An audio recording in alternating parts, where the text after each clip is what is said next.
238번 문제풀이 시작하겠습니다.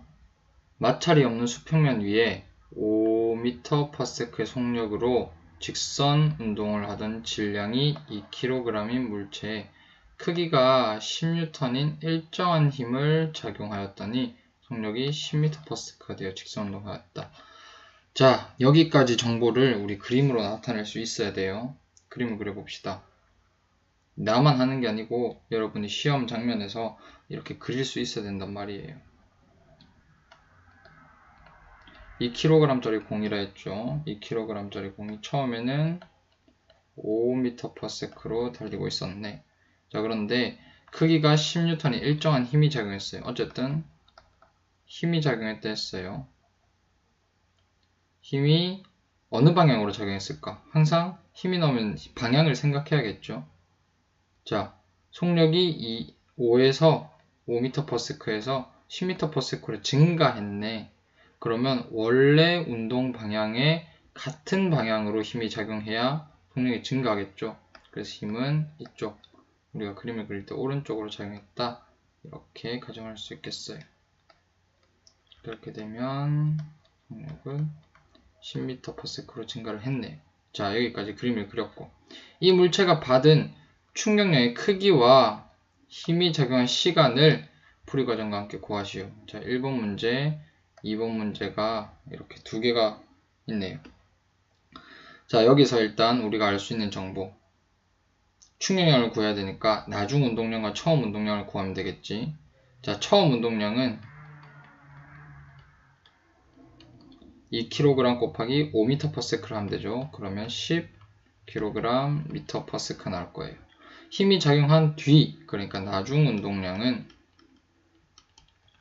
2kg 곱하기 10m/s, 20kg/m/s가 될 거예요. 자, 그러면 1번, 이 물체가 받은 충격량의 크기를 구해봅시다. 충격량 I는 델타 P, 그러니까 P의 변화량이다. 여기서 델타는 변화량을 의미해요.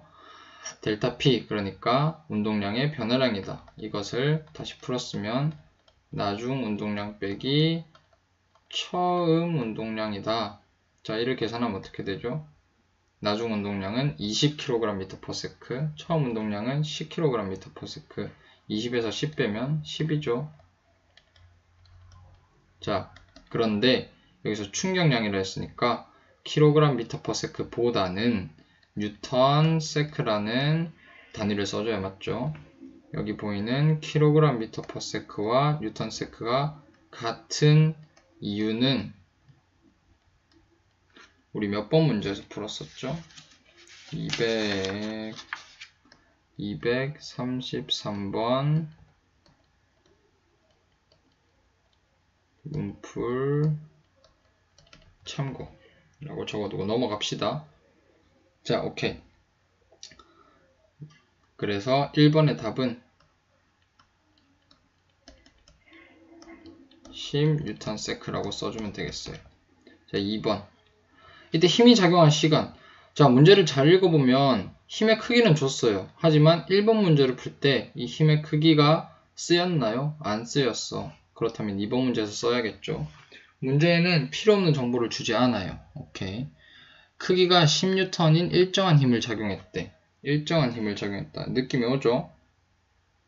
자, 우리가 I, 그러니까 충격량은 원래 힘 곱하기 시간으로 구한다. 그치? 여기서 델타를 쓴 이유는 시간이 무조건 0초부터 어떤 초까지 이렇게 주는 게 아니라 만약에 0초부터 4초까지 어떤 힘이 작용했는데 2초부터 4초 사이에만 이 물체가 받은 충격량을 구하라 할 수 있으니까 시간의 변화량이라고 여기 델타를 적어준 거예요.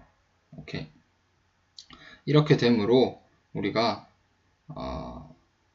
여기 양변에 델타 t를 나눠주게 되면 F는 델타 t분의 I, 이게 우리 책에 적혀있는 그 공식이죠. 여기서 이 F에 위에 바를 그어주면 평균 힘이 돼요. 평균 힘. 그래서 충격량을 걸린 시간으로 나눠주게 되면 평균 힘이 나온다. 오케이. 근데 우리는 이 평균 힘을 알고 있죠. 시간을 구해야 돼. 그러면 양변에 무엇을 나눠줘야 될까? F를 나눠주면 되겠죠. 자, 델타 T는 F 분의 I 이렇게 되겠죠. 오케이.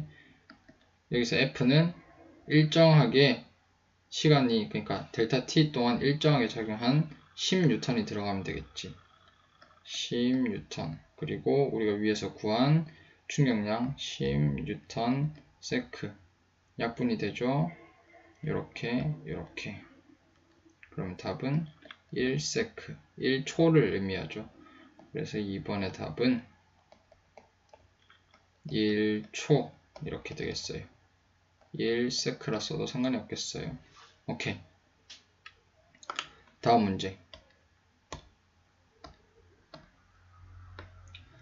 자, 240번 문제 풀이 시작하겠습니다. 그림은 수평면에서 질량이 m인 물체 A, 여기 있네. 정지에 있는 질량이 2m인 물체 B를 향해 운동하고 있대요. 이건 정지 상태라고 친절하게 써줬어요. 표는 A와 B가 충돌할 때 충돌 전후 무엇의 속력? A의 속력, B의 속력이 아니에요. 충돌 전후 A의 속력을 나타낸 것이다. 자, 운동 방향은 오른쪽 방향을 플러스로 표시한다 라고 아주 문제 풀기 쉽게 친절하게 설명을 해줬어요.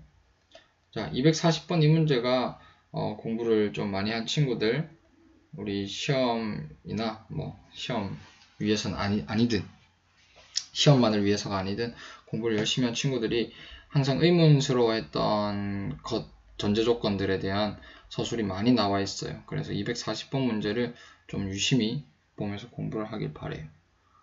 오케이.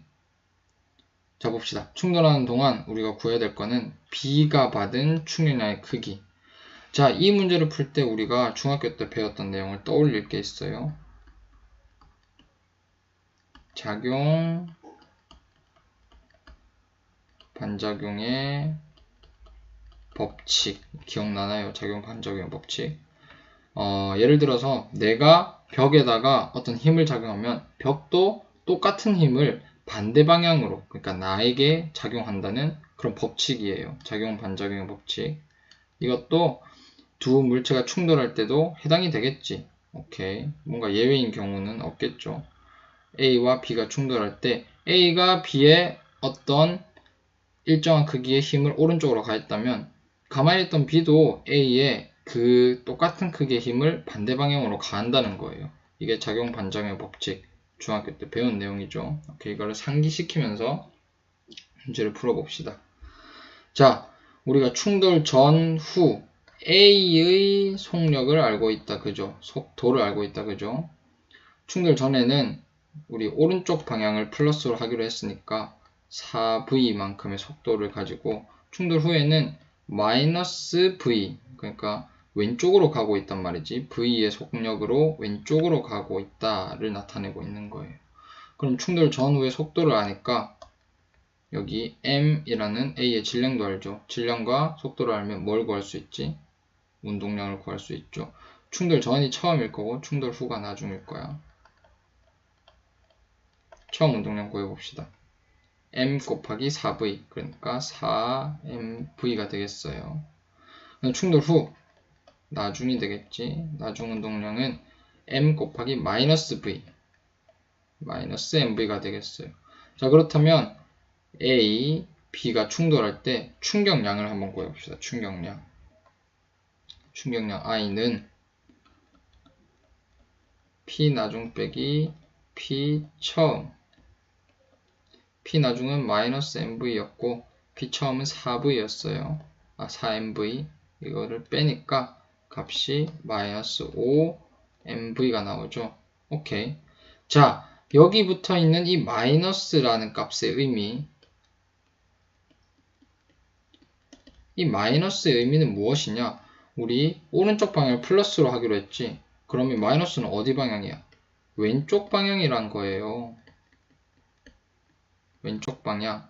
그러니까 우리 여기에 집어넣은 값, 여기에 집어넣은 이 값은 A에 관한 정보야. 그렇다면 이기에 나온 마이너스 5mv라는 값은 A가 받은 충격량이겠죠.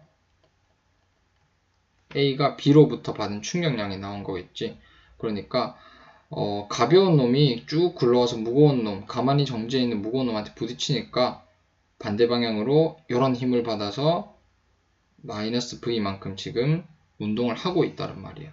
자, 그렇다면 요것과 크기가 똑같이 5mV만큼 B도 A로부터 힘을 받았겠죠. 저기 충격량을 받았겠지. 오케이, 요거를 생각할 수 있어야 돼요. 작용 반정의 법칙에 의해서 충분한 동안 A가 받은 충격량은 마이너스 5mV. 하지만 이것의 크기를 물어봤을 때는 절대값이어서 5mV라 해야겠지. 이것과 똑같은 크기로 플러스 방향으로 B 또한 A로부터 저기 그 충격량을 받았다. 힘을 받아서 이런 충격량이 만들어졌다. 이렇게 생각하면 되겠어요. 그래서 이걸 그림으로 그려보자면 좀 더 이해하기 쉽게,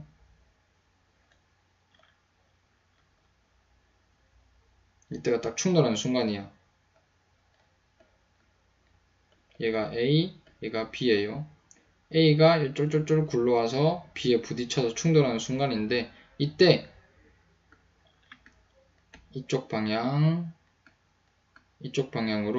똑같이 5mV만큼의 충격량을